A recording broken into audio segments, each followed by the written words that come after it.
Happy solstice, everyone. It is winter solstice this week.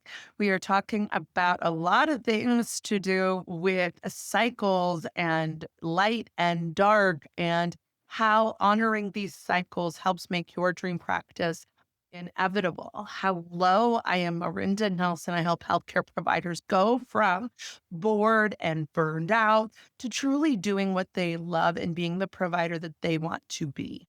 We have a varied list of what we're talking about today, but all of this is going to apply to you living a life you love, having a career that you dreamed of, being the provider that you want to be, and having that practice of your junk. We're talking first to make sure that we're all on common ground because what's being taught out there on light and energy is incomplete. Rams, and this is an understanding once you get this complete layer that's going to really open up this winter time, this dark time to really being able to take advantage of what's here for you. We hear about shadow and light. Everybody says, go to the light, get to the light. I wish you love and light and healing. So that would mean going from shadow, that's our insecurities, that's our fears, that's our not good enoughs. That's where we're caged, where we don't feel like we can be who we are. The light grid that some of you may have heard about is the known. This is what's ordered. This is what you have spent years and years and years studying and researching and learning and regurgitating and getting to know all of these things that have been done before. So that's the light, is mastering the known. We do some of that in the light leadership program, where we master these skills that you have and that we know make you this leader that you really want to be, empowering and unifying your team towards your common goals. But when we go from the light into the dark, think space, think the void in meditation practice, we're taught that that's a space where there isn't anything. That's not true, is it? There are tons of particles and light waves and gravity waves and all sorts of things going on out in space in the dark. This is actually a place of all possibility, of infinite weaving, of incredible support. This is, instead of grid lines that are rigid, this is where we start getting into multiple waves intersecting. So it's ordered, right? It's a wave, but they intersect at unexpected or infinite possibilities of this weaving and this connecting.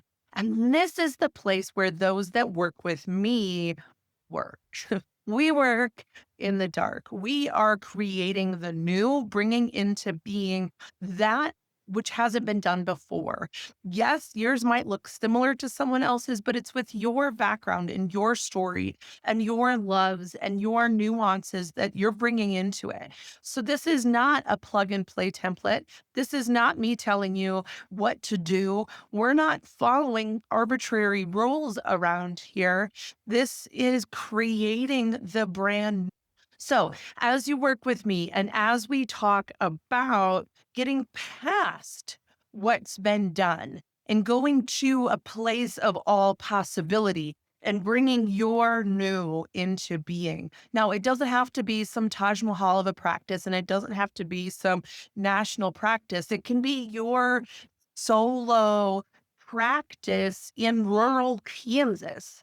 But this is yours and this is you doing it your way. This is what I help you do, is know what you're thinking of because you're supposed to know what voices are going on in the background because that's the way, and being able to separate what's popular, what's established, what's considered the correct way from what's your way.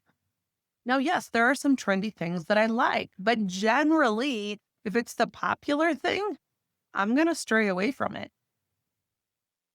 That's already been done. That's boring. I'm over that. Let's go to the new. Now, that does not mean that I embrace all technology. A lot of technology right now is still coming out of this old mindset, and it is putting old patterns or old templates or old automations from what people used to do onto us now. A lot of research is that way, right? They've researched what was done.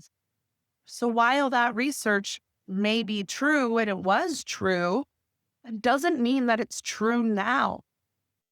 Okay. So this is perfect timing and perfect conversation for getting into cycles and into this winter solstice. Winter is dark.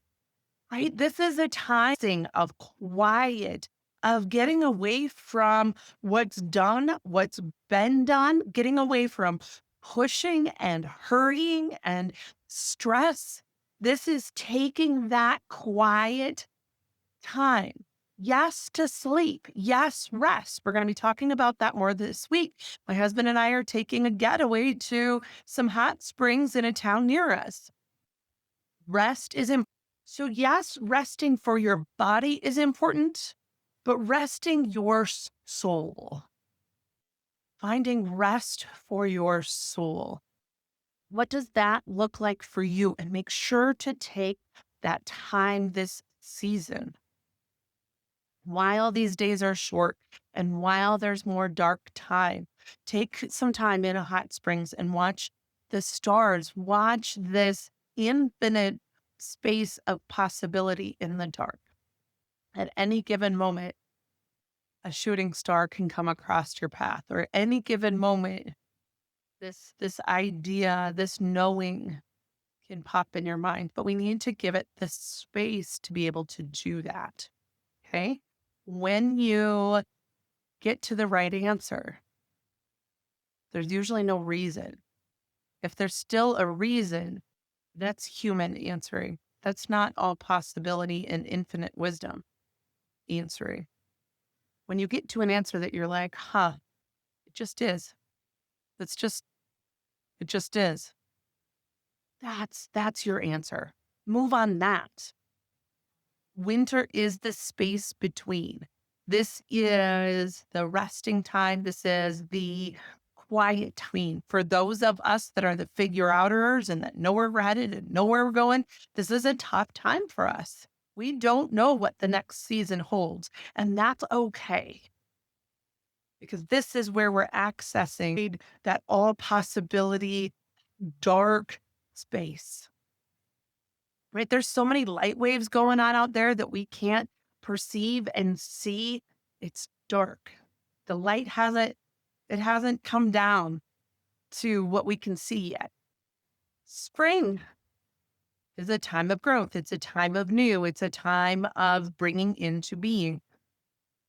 Right. So in winter, we go to the dark. We're like, huh, what am I going to do? And then there's this idea, this knowing. And then in the spring, we're taking the actions and we're bringing it into being. We're nurturing it and we're getting it growing.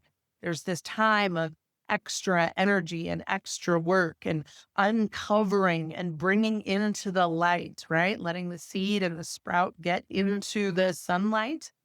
Okay. Summer is a time of nurturing and mothering. When you think about planting cycles, if for those of you that are gardeners or grew up in farming communities, that's many of us, right? I specialize in working with those of us in the central US. This is a language we all speak, isn't it? You're nurturing it. This is, you've got your dream practice going. Okay. It's going, it's running. It's kind of just doing it. It starts to run by its at this space. Just happens. And then this is where those of you that are like me get bored and we want to grow our impact. So we start letting things, the fall cycles, we start letting things fall away. Right. This doesn't serve me anymore. This works, but it's not really bringing the joy I wanted it to. This works, but it's not bringing the revenue we thought it would. This works, but it's kind of not streamlined. We're going to let things fall away. And then we go into that winter time of what does it look like? What are we going to bring back in? What Do I want to fill that space? What do I want my impact out there to look like? How do I want this practice to grow or not? What services do we want to bring in now or not? Right. This is where this next cycle and this next phase begins. Now, here's the thing with cycles is that you can be in one space in one relationship, in another space in a next relationship, in one space with your career, and another with your practice, and another with this staff member, and another with that patient. Recognizing these cycles in your world, it's not a linear thing. Life is not linear. It's not. It moves in cycles. So, what are you bringing in? What are you releasing? What are you going into the dark to explore what's possible? Where are you providing the space for the new to come in? Where in your life are you putting energy into bringing the new into being? Where are you putting energy into nurturing something that you've already brought into being? And what is it that you're letting fall away right now? What is it that you're letting go and creating that space and holding that space so the new possibility can come in? We're going to be talking more about these things this week. So subscribe, like, follow whatever platform you're on. Gentleness with yourself in this winter time. I want to also invite you every year about this time. I do a guided meditation where we drop in from this all possibility place the word or a focus for the next year, the next cycle, the next season. Okay. So I'll be announcing more about that later. So stay tuned for information on that guided meditation. That's a really powerful one that people love to come back here. So I will see you there. We'll see you soon.